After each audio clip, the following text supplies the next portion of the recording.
c'était un secteur, le secteur social, globalement, que je connaissais peu. Il se trouve que j'étais vice-président du département en charge de l'environnement avant d'être président au mois de novembre 2020. Donc il a fallu que je m'approprie un peu ces sujets parce que je trouvais que c'était essentiel qu'un président de département s'occupe plus spécifiquement de ces sujets à grands enjeux financiers. Mais au-delà de cela, c'est aussi le quotidien des gens qu'on touche précisément. Et quand on est président de département, on est censé embrasser l'ensemble de ces politiques publiques. Et je me disais, il y a des acteurs qui aujourd'hui font des choses essentielles pour le compte des départements, que je connais mal, que je connais peu, et qu'il fallait que je puisse rencontrer. Et donc c'est dans ce cadre-là que le dialogue s'est instauré. Alors après, l'actualité m'a un peu aussi poussé à m'y intéresser particulièrement. Sur le Ségur, c'est tout de même l'histoire incroyable d'une aide d'État inédite qui, au final, s'est retournée contre celles et ceux qui l'avaient imaginée. C'était tout de même assez inédit qu'un gouvernement puisse mobiliser autant d'argent public pour faire en sorte de reconnaître mieux des hommes et des femmes qui avaient été très mobilisés. Eh bien, voyez-vous, ce qui m'a frappé, c'est qu'on retenait surtout celles et ceux qui avaient été oubliés.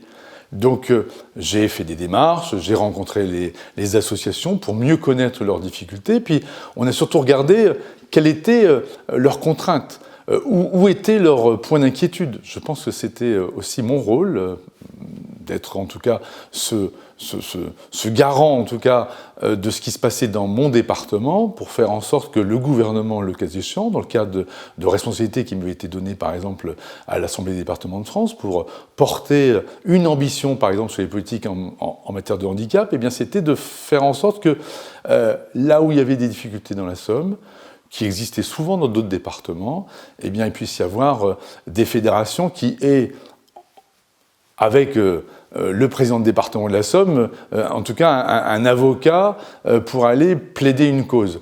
Parce que moi je souhaite qu'on fasse toujours plus et mieux en matière de politique sociale. Je pense que c'est extrêmement important parce qu'aujourd'hui ça répond aussi à des contraintes, la vie de tous les jours, c'est difficile pour grand nombre de personnes et donc ça me paraissait bien important de bien connaître, de bien circonscrire cela.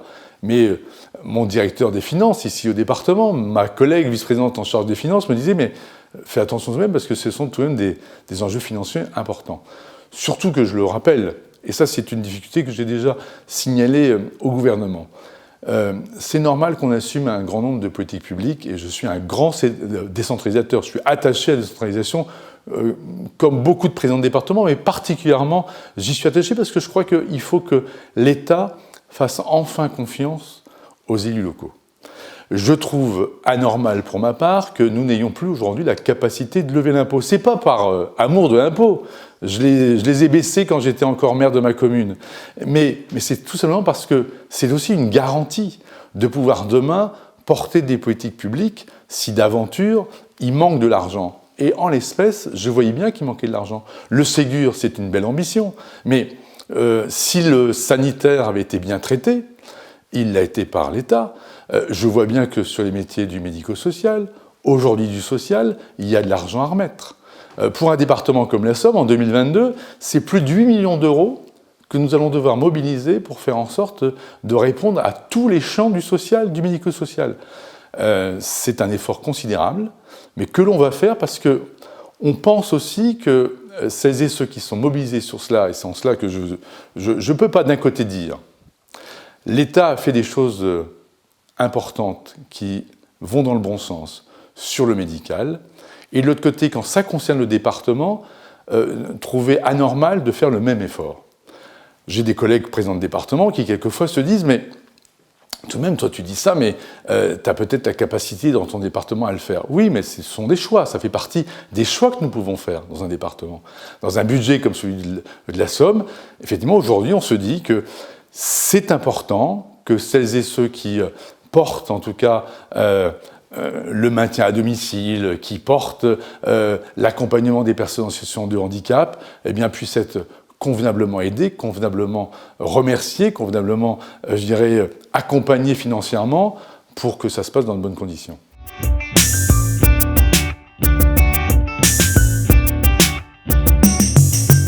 Si concrètement les augmentations de salaire, l'accompagnement complémentaire génère des déficits ou bien génère en tout cas des problèmes financiers dans les associations, il fallait absolument que nous puissions y répondre.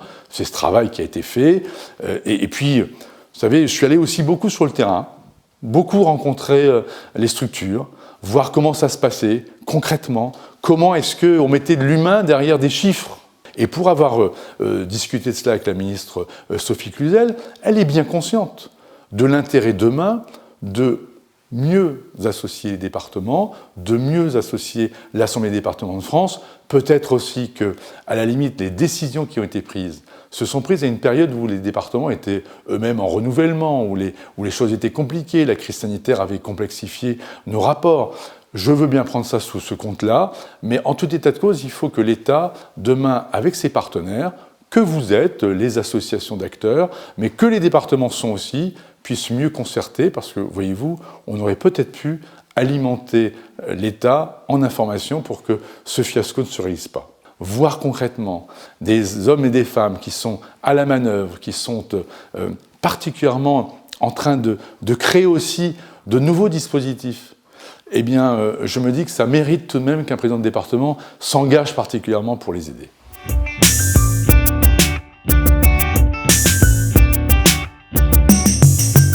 Sur la concertation avec Denis Piveteau, c'est précisément, j'avais été informé, sûrement que mon nom avait circulé, en tout cas auprès de l'intéressé, qui était tout de même celui qui a tellement travaillé sur ce sujet qu'il y avait un grand intérêt pour ma part de pouvoir le rencontrer.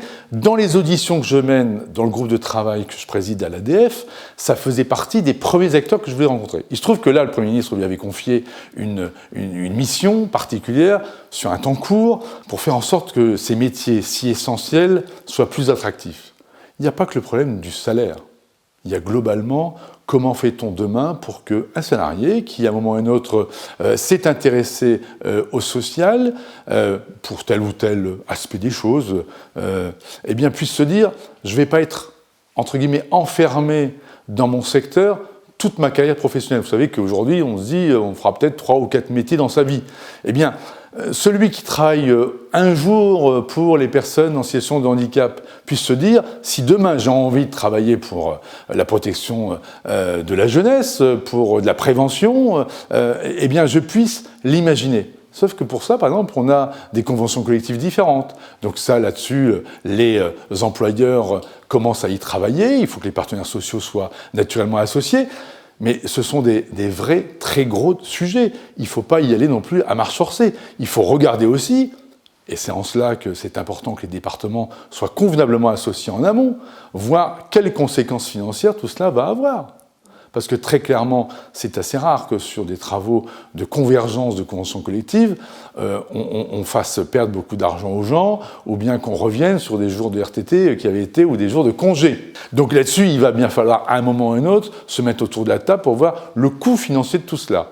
Soit l'État compensera, soit les départements vont être sollicités. Mais tout ça, je pense que si, dans un État qui fonctionne bien, nous regardons l'ensemble de ce dispositif ensemble, avec les principaux intéressés, avec les financeurs, eh bien, on verra comment tout ça peut se faire. La CNSA doit être associée, bien sûr, aussi, pour regarder ces aspects. Moi, j'ai été frappé, lorsque j'ai rencontré encore dernièrement les fédérations d'employeurs, du nombre de postes à pourvoir. N'est-on pas dans un monde fou où beaucoup de gens sont privés d'emploi, beaucoup de gens sont à l'insertion, et le département qui a la compétence d'insertion, dans la Somme, j'ai 19 000 bénéficiaires du RSA. Vous ne croyez pas que dans ces 19 000 personnes, je n'ai pas des gens qui pourraient tout à fait être en accompagnement dans le cadre d'un service d'accompagnement à domicile, ou bien demain faire une reconversion complète parce qu'on faisait après tous ces métiers si généreux. Mais il faut vraiment aussi qu'on considère aussi peut-être un peu mieux ces métiers, non pas comme des métiers subalternes, non, ils sont essentiels. Je trouve aussi que si on redonnait un peu de fierté dans ces métiers, il y a une campagne de communication qu'on peut aussi imaginer. Pourquoi n'a-t-on pas imaginé la même campagne que ce que l'armée de terre, ou l'armée de l'air, ou la marine a eu l'occasion d'imaginer? Je ne suis pas persuadé qu'on vendra la même chose. Mais vous savez, moi je dis souvent aux fonctionnaires qui m'entourent, quel plus beau métier que d'accompagner le public, que donner du temps aux autres. Mais je pense qu'on peut aussi le vendre dans les associations. Vous savez, venir en aide d'une personne âgée, on sera tous un jour âgés, donner du temps à celles et ceux qui sont handicapés. On peut tous devenir personnes en situation de handicap. La médecine est ainsi faite qu'on n'arrive pas à résoudre tous les problèmes des uns et des autres.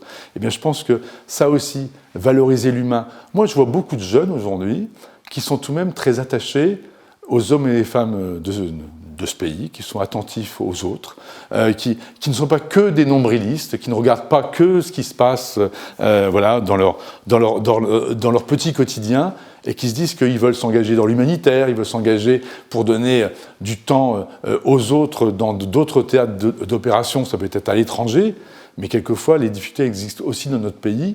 Peut-être que si on leur donnait des perspectives ici, ils partiraient aussi peut-être un peu moins. Moi, quand je vois ces jeunes qui veulent aller vivre des expériences passionnantes à l'étranger, c'est bien, ça forme certainement aussi une carrière professionnelle, mais on peut aussi certainement faire des choses dans notre pays. En tout cas, cette revalorisation, ça passe aussi, je trouve, par les acteurs, et c'est en cela que la démarche vis-à-vis des fédérations est importante. Quand je vois ce qui est fait, par exemple, ici dans la Somme, ou par exemple avec Nexem ou les autres acteurs, eh bien, il y a déjà des démarches de fait auprès de l'ensemble des institutions, des professionnels, pour faire en sorte d'entendre éventuellement leurs remarques. Qui mieux que quelqu'un qui est concerné pour dire ce qui, aujourd'hui, le perturbe dans sa vie de tous les jours? Mais il faut peut-être effectivement mieux écouter le terrain, pour proposer aussi demain eh bien, un renouveau de ces métiers. En tout cas, c'est une démarche qui est engagée et qui doit, j'espère, dans les semaines et les mois qui viennent, donner un nouvel avenir à ces beaux métiers de l'accompagnement.